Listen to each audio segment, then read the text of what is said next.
Minha primeira experiência internacional como dev, tá certo? Dev brasileiro trabalhando em projeto do exterior. É sobre isso que eu vou contar nesse vídeo aqui. Mas antes da gente entrar nesse assunto, eu quero dizer para vocês um pouquinho de como era a minha vida antes disso, tá certo? Que ia contar aqui para vocês, né? Eu como programador aí, eu atuei presencialmente, aí Deus me livre dessa uma hora de voltar para o escritório, não quero nunca mais, né? Eu atuei presencialmente de 2007 até 2016, né? E aí eu tive a oportunidade de trabalhar a primeira vez remoto, né, para uma empresa brasileira, tudo isso empresa BR, né? E aí eu trabalhei remoto, minha vida mudou, eu só queria saber de trabalhar remoto. Isso é muito importante, guarda essa informação aí. E aí depois que acabou esse projeto de 2016, eu fiquei 2017, 2018, 2019 fazendo freelas, bicos, projetos temporários e sempre procurando um emprego remoto. E é aí que entra o meu primeiro emprego para o exterior.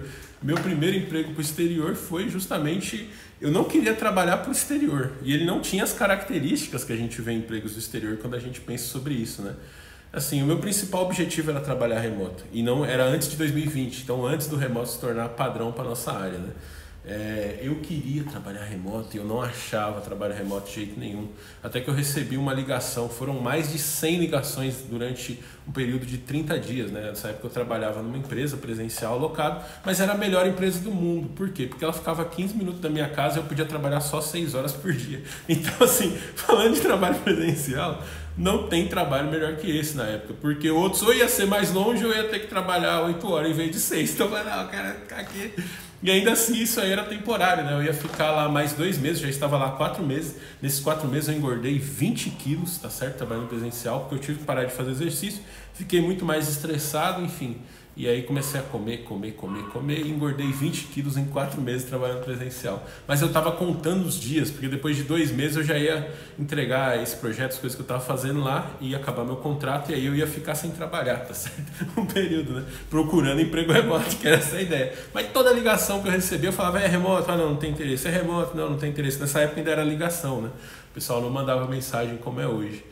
E aí uma dessas posições a pessoa falou, olha, essa vaga não é remota, mas eu estou trabalhando uma que é remota e eu vou passar seu contato para essa pessoa, né? E aquilo para mim foi o céu, eu fiquei muito feliz. E aí depois que eu fui descobrir os detalhes da vaga, né, que ela era para o exterior, né, o salário era baixo. Esse é um ponto muito interessante, né, porque a gente pensa em trabalhar para o exterior, você pensa em ganhar muito mais do que trabalhando para o Brasil. Mas esse aí não, esse aí ele era um salário muito baixo mesmo, mas era baixo, era um salário assim, ó. O valor dele bruto era o valor de que eu ganhava, assim, quando eu era júnior, tá ligado? Meu valor líquido, eu acho que eu ganhava menos de quando eu era estagiário. Caía na minha conta 3 mil reais todo mês, né? Era uma carteira, eu lembro até hoje, 5.400, né? Eu já tinha aí meus... quantos anos eu tinha de experiência? 12 anos de experiência, eu era sênior há uns 7 anos, mas eu topei ser júnior nessa oportunidade, ganhando um salário CLT. Pensa, eu era um sênior PJ, então eu dava uns 13 mil mais ou menos ali, meu potencial de salário. Como eu trabalhava só 6 horas, eu acho que dava uns 8, 9, preciso fazer as contas, né? Isso era um salário líquido bem grande. E eu topei isso aí de 5.400, na minha conta caía 3 mil reais, só porque era remoto. O resto eu não tava nem aí, tá certo? Eu falei, mano, eu quero que seja remoto. É remoto, mano, o resto foda-se. Então a tecnologia como era, né? Na época era Angular no front-end, com um back-end em Java, com Spring Boot, microserviços. Isso aí era o principal tecnologia que tinha, mas também tinha muito sistema legado que a gente mexia, né? Porque nessa época eu trabalhei para essas 2 empresas de telefonia dos Estados Unidos, por uma multinacional de tecnologia, né? Então era assim, a consultoria, eu era CLT da consultoria, que era uma empresa chamada IBM, né? Quem não conhece a IBM, eu era CLT dessa empresa, só que eu atuava como body shop. Eu trabalhava nos projetos de 2 companhias de telefone dos Estados Unidos, que elas fizeram uma fusão na época. E aí por isso ela precisava adaptar todos esses sistemas, né? Era uma equipe de 4 pessoas, sendo eu e o Bruno, um abraço Bruno, tamo junto, brasileiros e 2 indianos, né? O Mohamed e o Chandra. Não sei se vocês estão vendo o vídeo aí, mas um abraço. A hug for you. E assim, a primeira coisa bem interessante de trabalhar lá foi o Mac, né? A IBM me deu um Mac para trabalhar, isso aí foi uma coisa que marcou muito minha vida, foi quando eu tive meu primeiro contato com os produtos da Apple, dos quais hoje eu sou muito fã.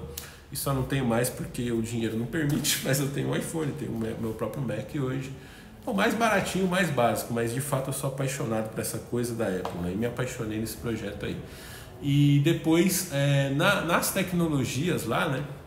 como é que era o trabalho. Aí a gente usava Scrum, só que a gente não tinha review, retrospectiva, planning, essas coisas não tinha não, era só daily. Tinha uma daily, só que essa daily era mais longa, porque na daily era o ponto que a gente conversava ali. Então vamos supor, se o Bruno tinha uma dúvida, a vez dele demorava às vezes meia hora, 40 minutos, porque eles ficavam conversando sobre aquela dúvida. Ele, o pessoal ali, às vezes tinha que chamar gente de fora, enfim, de fora que eu digo de outras equipes, né, para entrar na call ali e conversar sobre isso. Então a dele ela demorava, a menor dele que teve lá acho que foi 45 minutos, mas normalmente era uma hora e meia nessa dele, né? E era o único ponto de contato que a gente tinha. Mas eu digo para vocês, 1h30 falando inglês com o indiano todos os dias, de segunda a sexta, já era o suficiente para melhorar meu nível de inglês muito, assim, né? No começo eu abri, até minha esposa, né? Porque é engraçado também você pensar como foi esse processo. Esse processo eu comecei falando com um brasileiro na primeira entrevista, depois eu fui falar com um americano, depois eu fui falar com um chinês, depois eu falei com um indiano, e aí no trabalho eu só falava com um indiano. Então isso que era engraçado, né? E o sotaque, então, ou seja, os caras que me contrataram, eles não tinham o sotaque que os indianos que eu trabalhava, eles tinham um sotaque mais fácil de entender para mim na época, né? Então, literalmente, mano, eu me lembro, minha esposa até brinca até hoje, né? Um dia o Chandra fez uma pergunta para mim,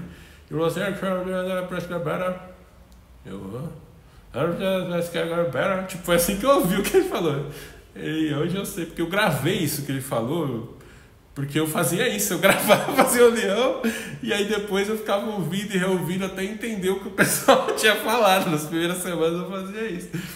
E aí ele perguntou, eu perguntei 2 vezes, eu não entendi de novo o que ele falou, eu falei, E aí minha esposa, que ela achou o bico, né, que ela tava... A gente tava no hotel, né, nesse dia, foi logo que a gente... para fazer o onboard eu tive que ir até a IBM de Hortolândia, né, uma cidade do interior de São Paulo. A gente pegou um hotel, isso foi uma das primeiras reuniões, eu tava no Viva Voz, minha esposa ouviu, ela começou a cascar o bico, né, e aí eu depois ouvindo na gravação eu entendi por que ela riu, né, porque what can you repeat? Tipo assim, eu falei, eu tenho 2 opções, eu posso falar sim, eu posso falar que não, tem 50% de chance de dar a resposta certa. Então eu não tava entendendo nada do que ele tava falando aí, não.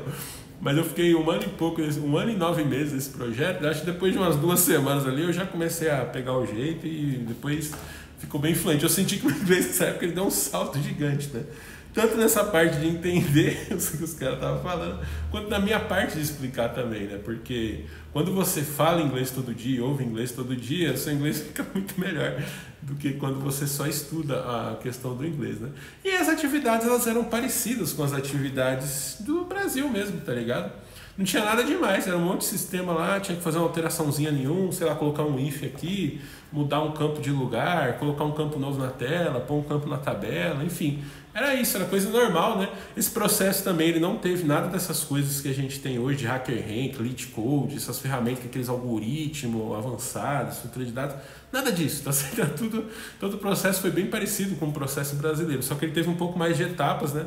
Porque eu tive a entrevista aqui com esse primeiro RH, que era uma vaga presencial, ele me encaminhou para outro RH da vaga remota, eu falei com um cara técnico, aí esse cara técnico me encaminhou para um gerente do exterior, que me encaminhou para o RH do exterior, que me encaminhou para a entrevista técnica do exterior, que me encaminhou para a entrevista final com o gerente final, e aí me aceitou, enfim.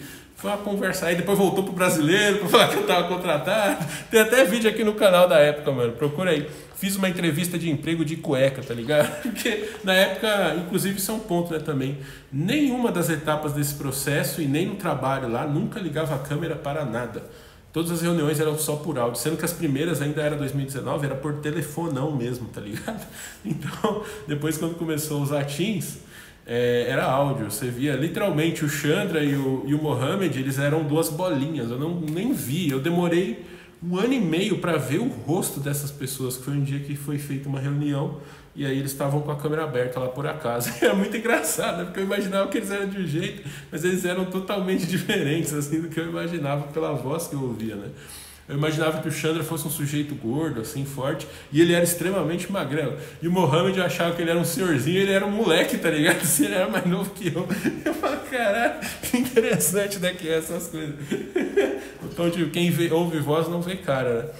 Então foi isso, né? Essa foi a minha primeira experiência, ela teve 1 ano e 9 meses de duração, CLT, né? Ganhando esse pouquinho, mas feliz pra caramba, porque na época eu não tinha trabalho remoto, aí depois veio 2020, eu continuei trabalhando lá, até que em abril de 2021 eu saí para minha segunda oportunidade do exterior, tá certo? E eu vou contar mais nesse card aqui. Acesse meu curso jovemtranquilão.online, para você saber aí todas as experiências e conhecimentos que eu tive ao longo desses 17 anos de carreira como programador, incluindo essa primeira oportunidade para o exterior e essa segunda aqui que eu vou contar para vocês nesse card. Então, clica aqui que eu estou te esperando. Vem cá para a gente poder continuar essa conversa nesse outro vídeo, onde eu vou contar para vocês sobre minha segunda experiência internacional como dev. Estou te esperando, vem cá.